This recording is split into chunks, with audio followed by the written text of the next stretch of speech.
खड़ा था वो बहुत चालाक था, वो मेरे से भी ज्यादा चालाक। वो अगले दिन एक बहुत बड़ा बैनर बनवा के ले आया और 2 महिलाओं को बैठाया, ढोलक बजवाई, बैनर पे लिख रहा था मूतनी माता का मंदिर, और वहां हो रहा था जयकारा मूतनी मैया का, बोल सच्चे दरबार की। महिला का चीर हरण करने वाले भी सवर्ण थे और चीर हरने वाले और उसको विवश करने वाले ये सब सवर्ण थे। महिला को जुए में दांव पर लगाने वाले सवर्ण थे और महिला को जुए में हारने वाले सवर्ण थे। जब दुशासन उसका चीर हरण कर रहा था तो वो एक चांटा मार देता, लप्पड़ मार देता, घूंसा मार देता, लात मार देता, बाल पकड़ के साले को घोड़ देता जमीन में, पर ये नहीं किया उसने। वो खड़ा हो गया यूं और हाथ में लगा दी टेक्सटाइल की फैक्ट्री और हाथ में से धोती निकल ली, धोती। अब मैं यहां अशोकनगर में आया हूं, आप मुझे ईमानदारी से जवाब देना, यहां की जो मेरी माताएं बहनें हैं, अगर मैं इन्हें नहाते हुए छिप कर देखूं या इनके कपड़े उठाकर भाग जाऊं तो बताओ क्या करोगे मेरे साथ? ढंग से ना कूट दोगे, ढंग से। और गुरु इतना कूट दोगे कि मेरी घरवाली भी मुझे कहे तो इसका हाथ वो, इतना तो कूट ही दोगे भाई, है ना, इंतजाम हो जाएगा ढंग से। लेकिन भाई साहब जो ये काम सच में कर रहा था, जो कपड़े लेके भाग रहा था, जो नाती हुई लड़कियों महिलाओं को देख रहा था, उसके नाम की तो बर्फी काटो तुम रात को 12 बजे। हाँ ये रे, यही काट रहे रात को 12 बजे बर्फी। अब मेरा मुंह पीट दोगे। होली के बाद एक त्योहार आता है, उस त्योहार का नाम है बसोड़ा। सुना है जी? बोलो हाँ या ना। सुना होगा ना, त्योहार होता बसोड़ा। अब साहब बसोड़े का जो त्योहार है विशेष रूप से गांवों में बड़े हर्ष उल्लास से मनाया जाता है। अच्छा, मनाया इसलिए जाता है क्योंकि आप लोगों को मंदिरों में जाने की तो इजाजत थी नहीं, तो आप क्या करते थे, चावड़ भूमिया बना लेते थे, 2 ईंट ऐसे लगा के उसकी पूजा करने लगते थे, या किसी चौराहे या तिराहे पर जाते थे। अब वहां जाके करते क्या थे, वहां जाकर के एक टोकरी ले लेते थे, टोकरी में कुछ चने की दाल, थोड़ी सी हल्दी, लोटे में पानी और घर में बनाए हुए पुए या जिन्हें पूड़े भी कहते हैं वो वहां पे डाले जाते हैं, सजाए जाते हैं। तो एक गांव की कहानी है ये। हुआ यूं, हमारे समाज में आज भी पर्दा प्रथा चल रहा है, गांवों में तो थोड़ा ज्यादा चल रहा है। सासू मां आगे आगे जा रही है और बहू पीछे आ रही है, दोनों ने सर पे टोकरी रखी है और दोनों बसोड़ा पूजने जा रही हैं। अम्मा बूढ़ी है, अभी चलते चलते अम्मा को यूरिन प्रेशर महसूस हुआ, पेशाब महसूस हुआ। अम्मा ने एक जगह बैठ के जो है यूरिन प्रेशर रिलीज कर लिया, पेशाब कर लिया। अभी जब उठ रही थी तो थोड़ी सी चने की दाल गिर गई, हल्दी गिर गई और एक पूड़ा भी गिर गया और पानी वहां पड़ो यो। अब साहब अम्मा तो चली गई, पीछे पीछे बहू आ रही थी। बहू ने पर्दे में से देखा, ओ मां तो पूजा करके गई दिखे, पूजा पा भी पढ़ो, पूड़ा भी पढ़ो, चने की दाल और हल्दी भी पड़ी, मैं भी यहीं पूज दूं। अब वो जो बहू थी, बहू ने भी वहीं पूजा कर दी, एक पूड़ा रख दिया, थोड़ी सी चने की दाल रख दी, हल्दी डाल दी और पानी का छींटा मार दिया। अब पीछे से गांव की और औरतें आ रही थी, ओ यहां तो पूजा पा पढ़ो, मुझे तो ऐसा लगा यहीं पूजा हो रही दिखे। और गांव की बाकी औरतों ने भी वहीं पूजा कर दी। अब मेरे जैसा पागल आदमी खड़ा था एक वहां, उसने कहा, अरे पागल हो रही हो तुम, वो बूढ़ी अम्मा यहां पेशाब करके गई है, बेवकूफ, क्या तुम पूजा कर रही हो। एक मनुवादी खड़ा था, वो बहुत चालाक था, वो मेरे से भी ज्यादा चालाक। वो अगले दिन एक बहुत बड़ा बैनर बनवा के ले आया और 2 महिलाओं को बैठाया, ढोलक बजवाई, बैनर पे लिख रहा था मूतनी माता का मंदिर, और वहां हो रहा था जयकारा मूतनी मैया का, बोल सच्चे दरबार की। तो अब मुझे बताओ, ये अंधेरे से अंधेरे की तरफ जा रहे हैं या अंधेरे से उजाले की तरफ जा रहे हैं? अंधेरे में तो है ही, अंधेरे से अंधेरे की तरफ जा रहे हैं। तो ऐसी मूर्खता को आप क्या कहोगे, ऐसे अंधविश्वास को, ऐसे पाखंड को क्या कहोगे? हमें इससे बचने के लिए बाबा साहब अंबेडकर ने मार्ग दिया है। मार्ग देखो कितना गंभीर है। अभी थोड़ी देर पहले मान्यवर हमें बुद्ध, धम्म और संघ बता रहे थे, बड़ी खुशी हुई जानकर, लेकिन उसको और गहराई से समझे। बुद्ध की शरण में जाने की बात करें, बुद्ध अर्थात बुद्धि की शरण में। यहां एक इंसान बताओ जो बिना मस्तिष्क का इस्तेमाल किए हुए, बिना बुद्धि का इस्तेमाल किए हुए भाई यहां से खड़ा होकर चला भी जाए, अगर हिम्मत है तो? नहीं जा सकता भाई। बुद्धि का इस्तेमाल किए बगैर एक रोटी का टुकड़ा तोड़ के खा के बताओ, अगर हिम्मत है तो अंततः आपको आपको रोजमर्रा की जिंदगी में जीने के लिए बुद्धि की आवश्यकता पड़ेगी। इसलिए बुद्ध ने कहा कि बुद्ध की शरण में जाओ, अर्थात बुद्धि की शरण में। यहां जितने लोग बैठे हैं, अगर आप लोगों ने मेरी बातों में ध्यान नहीं दिया तो आपको कुछ भी समझ में नहीं आएगा। खेल किसका है? बुद्धि का है। वो जो बहू पीछे पीछे आ रही है और वो भी पूजा करके चल पड़ी, तो बुद्ध की शरण में गई कहां? उसने बुद्धि का इस्तेमाल किया कहां? अगर बुद्धि का इस्तेमाल किया होता तो बुद्ध की शरण में गई होती, पर यह हो ना सका। पर यह हो ना सका, और अभी यह आलम है कि तू नहीं, तेरा हम और तेरी जुस्तजू भी नहीं, और गुजर रही है जिंदगी इस तरह, इसे किसी के सहारे की आरज़ू भी नहीं, और बस यूं ही रह जाऊंगा कभी खोके मेरी हमनफस, तू मुझे जवाब दे या ना दे, बस कभी कभी मेरे दिल में ये ख्याल आ जाता है। तो अंततः बुद्ध की शरण में तो जाना ही होगा। दूसरी बात बता रहे थे मान्यवर, धम्म। धम्म क्या है साहब? धम्म है संस्कार। सच बताना, एक सवाल पूछूंगा, क्या आपके बच्चे स्कूल जाते समय, ऑफिस जाते समय, दुकान खोलने जाते समय, काम रोजगार करने जाते समय मां बाप के पैर छू के जा रहे हैं क्या? हां या ना में जवाब दो, बोलो हां या ना। नहीं, वो अम्मा कह रही है नहीं जा रहे भैया। पीछे क्या कह रहे हो, जा रहे हैं क्या? नहीं जा रहे। अब एक बात बताऊं, क्यों नहीं जा रहे? क्योंकि अपनी औलाद के सामने आपने खुद उसके बाबा के पैर छुए को नहीं। हाँ, अगर आपने छुए होते तो लड़के को पता चल जाता कि ये जो बूढ़ा बैठा है मेरे बाप का बाप है। और सुनो, जिस परिवार के संस्कार खराब होते हैं वो परिवार सफल नहीं हो सकता, और जिस समाज के संस्कार खराब होते हैं वो समाज सफल नहीं हो सकता। इसी समाज में अपनी आंखों से मैंने देखा है बेटे को दारू पी के बाप का मुंह पीटते हुए, बोलो हां या ना। मैंने देखा अपनी आंखों से। तो जिसके संस्कार ऐसे होंगे, शाम के 8 बजते ही 2 पैक अंदर, समाज का लौंडा सिकंदर, ये संस्कार है तुम्हारे समाज के। जिस समाज के संस्कार खराब हो तो संस्कार सफल, वो समाज सफल नहीं हो सकता। इसलिए बुद्ध ने कहा धम्म की शरण में आओ।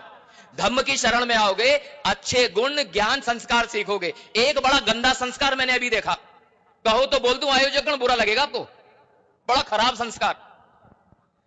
हमारे बीच में भिक्षु संघ है, हमारे बीच में भिक्षु बैठे हैं, और भिक्षुओं का आसन भी यहां पर लगा हुआ है, और यहां भिक्षु बैठे नहीं है, भिक्षुओं को वहां जगह दी है, और मेरे जैसे उपासक को तुमने मंच पे खड़ा करा है। शर्म की बात तो है गुरु, शर्म की बात तो है।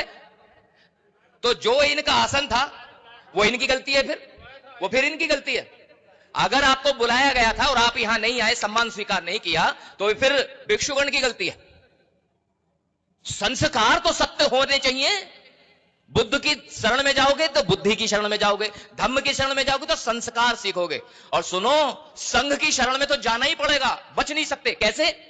नौकरी करने जाओगे, किसी फैक्ट्री में करोगे काम, लोगों का संघ है। किसी अस्पताल में करोगे काम, लोगों का संघ है।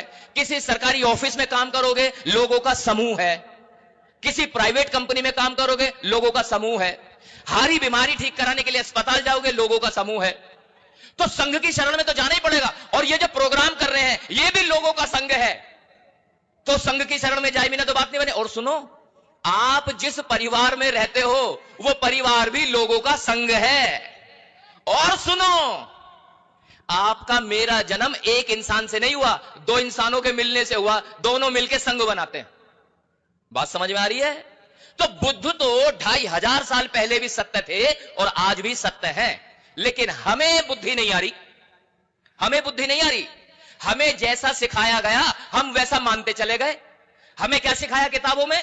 एक राजा रानी थे, उनके यहां बच्चे नहीं हो रहे थे। चल भाई, हो सकता है, समस्या है तो किसी वैद्य से मिलो, किसी हकीम से मिलो, किसी डॉक्टर से मिलो। लेकिन उन्हें एक साधु ने कहा कि राजा रानी मिलकर अगर हल चलावेंगे तो इन्हें बच्चे हो जाएंगे।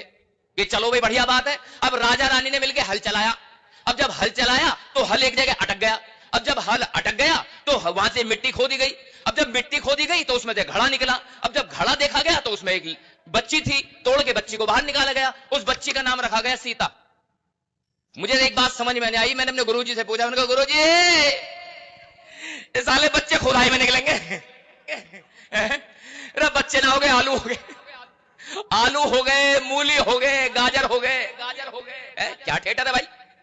जानते हो, हमने उसे सत्य स्वीकार कर लिया क्योंकि हम बुद्धि की शरण में गए ही नहीं। अरे सत्य को तो स्वीकार करो। आप बताओ, क्या वास्तव में ऐसा हो सकता है कि जमीन में खुदाई में एक बच्ची निकल के आ जा? मजे ले रहे हमारे साथ, और हम उसे मान रहे हैं सही, हम उसे सत्य मान रहे हैं। मतलब इतनी मूर्खता मुझे तो शायद हजम नहीं होती ये बात। आपको भी लग रहा होगा कि ज्यादा फालतू बोल रहा है चश्मा लगा के, लेकिन जो सत्य है वो पहचानना तो पड़ेगा यार। और ये सत्य केवल यही नहीं रुका, ये सत्य कई तरह का था। हमें कई तरह की कहानियां बताई गई, कई तरह की चीजें समझाई गई। एक कहानी ऐसी थी कि एक राजा अपनी बहन की शादी कर रहा। अब साहब शादी हो गई, बहन को विदा कर रहा। जब बहन को विदा कर रहा था तो अचानक बादल फट लगे, आसमान फट गया, उसमें साउंड सिस्टम लग गया, तुर्री लग गई, कोलम लग गए। वहां से आवाज आ रही थी, भाई ऐसा है कंस, ये जिस बहन की तू शादी कर रहा है ना, देवकी की, इसका 8वां बेटा तेरा इंतजाम कर देगा। अब उसे समझ में कि गुरु मामला गड़बड़ है। उसने निकाली तलवार और देवकी को निपटाने के लिए चल पड़ा कि ना रहेगा बांस, ना बजेगी बांसुरी। अब उसी के साथ खड़ा हुआ था उसका नया नवेला दूल्हा वासुदेव। करो बाबूजी, ओ भैया, अरे बड़ी मुश्किल से रिश्ता हुआ यार, बड़ी मुश्किल से तो ब्याह कर, तू यार इसे निपटा देगा तो मुझे ब्याह से पहले रंडवा कर। ओ भैया तू चल, तो फिर बता क्या करें।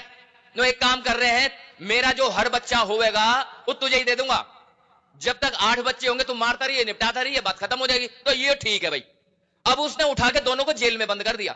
अब एक बात बताओ, दुनिया की ऐसी कोई जेल है जहां महिला और पुरुष को एक साथ जमा किया जाता हो?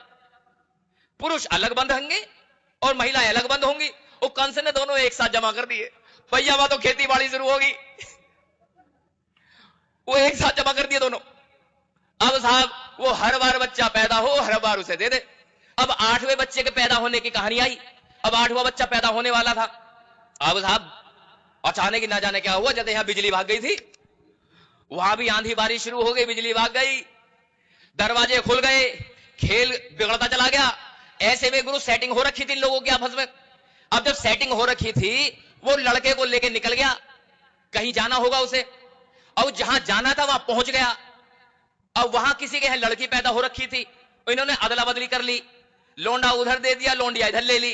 अब यहां इस कहानी से एक बात समझो पहले, चूंकि 8वां बच्चा मरने वाला है, लड़का है इसलिए बचा दिया, लड़की को ले मर जाएगी कोई बात नहीं, यही तो थी ना कहानी, लड़की मर जाएगी कोई बात नहीं। और वो जो लड़की आई थी वो उससे भी ज्यादा तेज निकली। अब भैया उसे पैर लेके पटकने वाला था उसे, और वो तो छूट के हवा में उड़ गई। हवा में उड़ के कह रही है कंस को, बेटा तेरा तो इंतजाम हो गया, तो मुझे निपटा रहा, तो निपटाने वाला पैदा हो गया।